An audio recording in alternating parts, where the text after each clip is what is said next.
So hi and welcome to another Take Me Higher chat. I'm Justin Meredith. And I'm Ash Simmons. Today we're going to be talking about imposter syndrome. Some people don't like it. We're both big fans of it. Before we get into it, I'd really love it if you could like, share and subscribe to our videos, our YouTube channel, and really start interacting with us on our Facebook page. We're so passionate about this and we really want to bring it to life. And the best way to do that is just get it out there in the world. So if you don't mind, that would be great. Ash, imposter syndrome. Yeah, imposter syndrome is a funny one because it has such a negative connotation to it.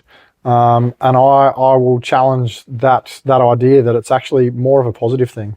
If you're feeling like you're an imposter in a position, it's probably because you've stepped up and you've challenged yourself and you're growing, rather than walking into a place or a room or a job or a promotion. You know, oh, I feel like I shouldn't be here. Well, you should be there, and you're only going to grow. And within weeks or months, you'll feel like you belong there. But you have to step into these, do hard things. Yeah, I agree. And I think imposter syndrome, be aware of it, but embrace it, enjoy it, revel in it, because exactly to your point, it is temporary. It's disorientating. Maybe you need to orientate yourself to something, or maybe you need to reframe it and think, this is gold. I don't know some stuff here. I'm out of my depth. I'm just about keeping my head above the water. But lean into those learnings, and just be grateful for it. Yeah, it's personal growth, isn't it? It really is. And on the imposter syndrome, and something that I've sort of learnt recently, and it may be new to a lot of people, is the different types of imposters or imposter syndrome feelings that you can get. And there's 5 of them, being the perfectionist. So everyone can think of, or you may be the perfectionist, that you feel like you're an imposter and you start losing, you have a fear of control. The perfectionist wants to do everything to their best, but when you step into a higher position, you realize that you may not be performing at that elite level that you were on, that where you were comfortable. Yeah. So there's a real perfectionistic thought and a fear there. So that's one of the types. So to be clear then, this perfectionist is somebody who's been really good at a job, potentially being recognized as being good at that job. And even if they're not recognized externally, they've internally validated themselves. And then by stepping into something else, they're no longer perfectionists. Yeah, that's right. Okay. Yeah, exactly. Yeah. Then you look at the Superman or the Superwoman, and I think we will both take a little bit of this one and say, yeah, I do that. The idea that any bit of free time you've got is wasted time. You're not being productive. You're sitting on the couch and binging something, or just having a moment to yourself. You're like, you can't relax because you feel like you're wasting time. You could be getting something done, moving forward, growing personally, getting your work done, whatever it is. You can never sort of switch off. So that's that Superman or Superwoman sort of imposter syndrome feeling. Yeah, that can be quite detrimental, I think, sometimes. If you always want to be doing something, you're not giving yourself a chance to have that break, to take a moment, then it can push you to burnout. Yeah, that's right. And you're exactly that. You will burn yourself out if you suffer from that Superman or Superwoman syndrome. Yeah. The natural genius. That does sound like me. I'd beg to differ. But it does cue people that I can think of straight away who fit into this, that have always been high performers. They've been very good through, and a lot of people, it happens from their childhood. They're very good sports people or academics or musicians, all that. They're quite successful, and some of them are overachievers. They're good at everything. Yeah. Through school, through high school, through university, into their professional roles. And then their boss or their manager or whoever comes up and suggests, mate, maybe just go and learn from that guy over there. That's a real hit to the ego. Wow, and being that natural genius, like, I've always been good. I've always been the best. How am I not the best? And why are they better? So that's a real knock, and then they all of a sudden feel like they're a bit of an imposter. Maybe I'm not that natural genius. Maybe I don't know everything. So that can be a real knock to the ego. Yeah. So quite an interesting one. Yeah, that is actually. And similarly, the soloist. The one that's always been independent for many reasons, and you can think of all the childhood reasons that they may have pulled away and been independent and been very good. They only could rely on themselves.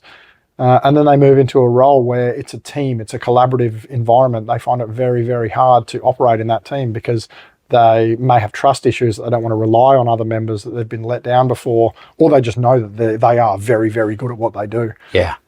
It reminds me of sort of Sheldon being a soloist, that he's the best of the best within most of the areas that he operates in. And you see him when he has to sort of work with others, it just doesn't work. And look, I've, without hijacking your point, I've seen a lot of soloists in the corporate world that have maybe been sort of like individual contributors that then have to fit into a wider team, that have to start, contributing not just to their own territory or their own sort of brand, and start to work within other people. And that becomes really difficult for people sometimes. Yeah, 100%. And then the last one of 5, the expert. And again, it cues ideas and thoughts of myself and people that I've interacted with previously. It's this sort of, you can't do the job until you're qualified or even overqualified for the job. Yeah.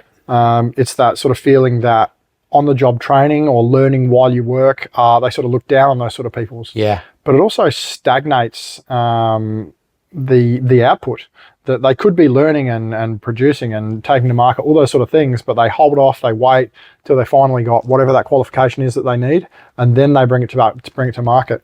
And there's that that feeling of inadequacy, that unless they have these bits of paper that say you can do this, then they're not confident and don't feel competent to go and do these. So again, their feeling of being an imposter because they don't have a piece of paper that says you are qualified or you are appropriate to do this role. I really see some links between perfectionist, which is number one, and that expert as well, isn't it? Kind of almost needing to have, like, you ride in the wave of your credibility and your perfectionism. Yeah. And if you don't have that, then you sort of feel like you're kind of a fraud. I've got an example of imposter syndrome, my own personal imposter syndrome. I was an extremely good salesperson in the pharmaceutical world for many, many years. I've been, what would you call it, sort of like field-based person. And then I, for various reasons, took a role back in the UK. So I left beautiful Queensland, went back to the UK to take a role which I thought on paper was really my skill set. And my God, was I wrong. When I got back there, I was in an office. I was working in a dysfunctional team, some good people, but a dysfunctional team. And I was trying to deliver a project that I had no idea what to do. It was something that was well outside my wheelhouse. I think, listening to what you've said, I was probably perfectionist because I was so good at what I had done in my previous career. And I considered myself to be such a good salesperson, such a good communicator and a team player in that regard, that when I went into that space, I was like, oh my God, I'm rubbish. I can't do this. I'm going to get found out. That was the feeling. Yeah. And that expert piece as well. I also felt, as well as knowing that I'd been a perfectionist outside of that, I also felt like I was inadequate. I was not good enough to be in that environment. And that was really, really hard. The thing for me is, I did find it, I found it difficult, but I knew deep down that it wasn't going to last forever. It was temporary. And I kind of reframed my thinking. I thought, good, I can do this. I'm going to learn as much as I can. I was exhausted at the end of it, Ash, I have to say. I was trying to do things that were not necessarily my skill set, but I learned from it. I reframed it, and and in the end, I not just delivered the project, but I got an award for it as well. So that was really exciting. But there's one thing that I kind of feel, and I don't know what your thoughts are on this, but imposter syndrome is okay, and it is temporary, and we know that it's temporary because there's that learning curve.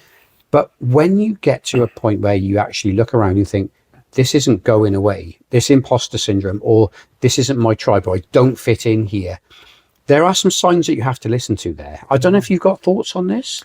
Yeah, it's actually a great point, and one that I had never really considered. So I'm sort of thinking on the fly, and a hard one to form because I haven't experienced it. Yeah, but I think, look, I knew that.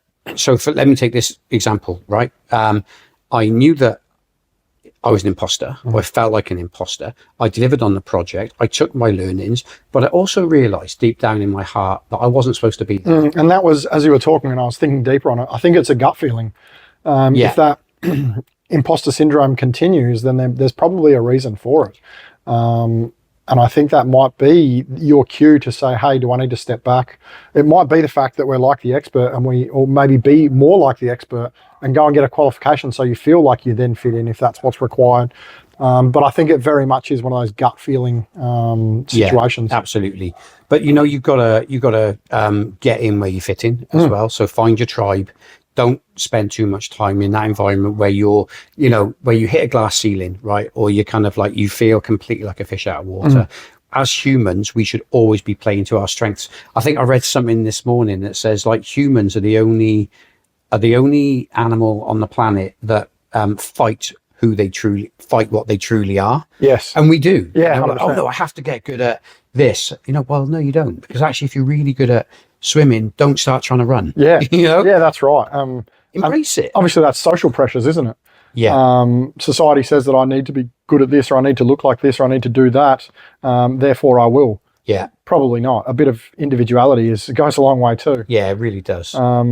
You said the word reframe a couple of times, and I really want to drive down on that imposter syndrome doesn't have to be a negative experience.